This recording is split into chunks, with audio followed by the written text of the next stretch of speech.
Hey guys, what's going on? It's MLP Positive, and you are watching 10 Steps to Becoming Pro in Joust.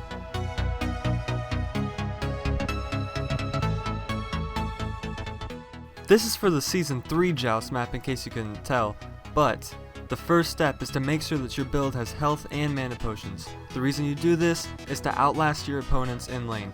The more you're in lane, it gives you more experience and more gold, and it puts you in a really good spot. And just a little side note, you should always push your enemy wave into their tower, because it starves them from a little bit more gold, and it just puts you ahead of the game. Step 2 is team composition. You always want to make sure that you have at least a mage, hunter, and maybe a guardian / warrior. It doesn't really matter if you get a guardian or a warrior, as long as he's a little bit of a tank. Which also brings me to another side note, is that make sure your mage always gets the mana buff. The mage is the most consuming of mana, and also it does the most damage at first.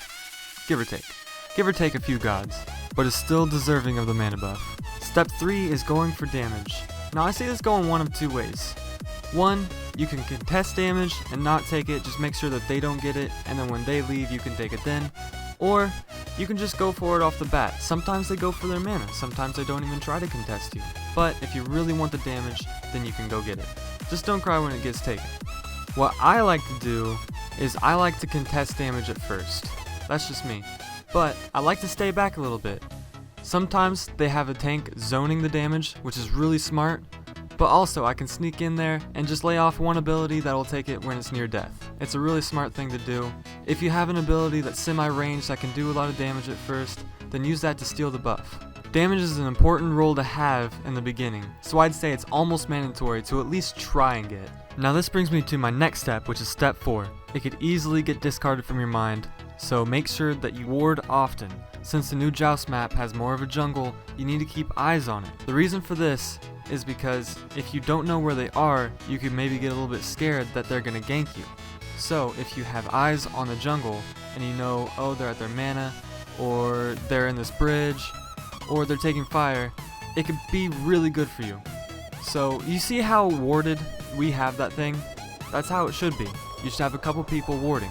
Make sure that once your wards go down, you replace it with another ward. That's really important to keep it warded at all times. It's also important to get at least one sentry ward just in case that they have a ward so you can take it down so they won't have eyes on you. It's not just about having eyes on the entire map, it's also about strategy, maybe even taking a fire giant in the near future if you have it warded. Now step 5 is really important. It's be smart with your abilities, or be smart with your team fights. Now if you're looking on the screen right now, you're seeing a Class A example of how not to team fight. We contradict our abilities. Not good. We lost a teammate from that, but not only that, we lost gold and we lost experience. We're experiencing gold behind, about 700, it's not good. We contradicted abilities.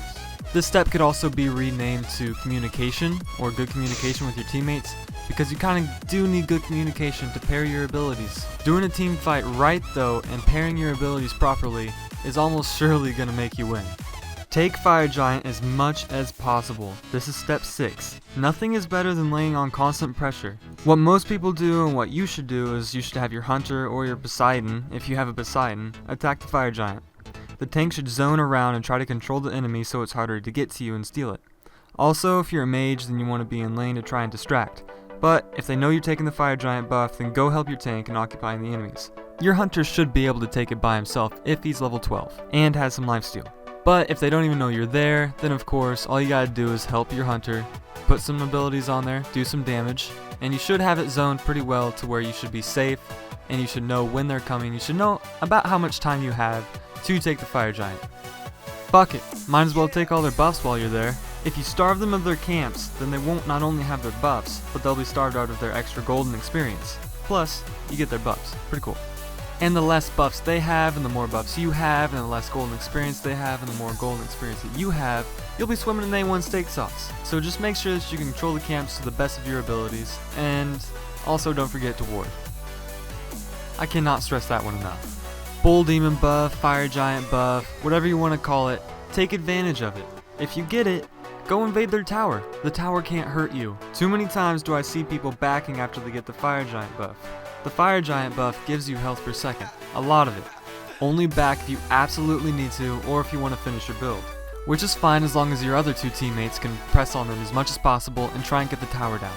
This one should have been before the control a camp step, but I'm not really that good at planning, so yeah. This one's one of the more important things that I could say, so you might as well get it in your head now, to use your relics.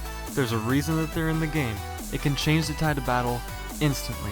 If you're stunned, you can use beads and get out of there, and you can use your abilities and all that.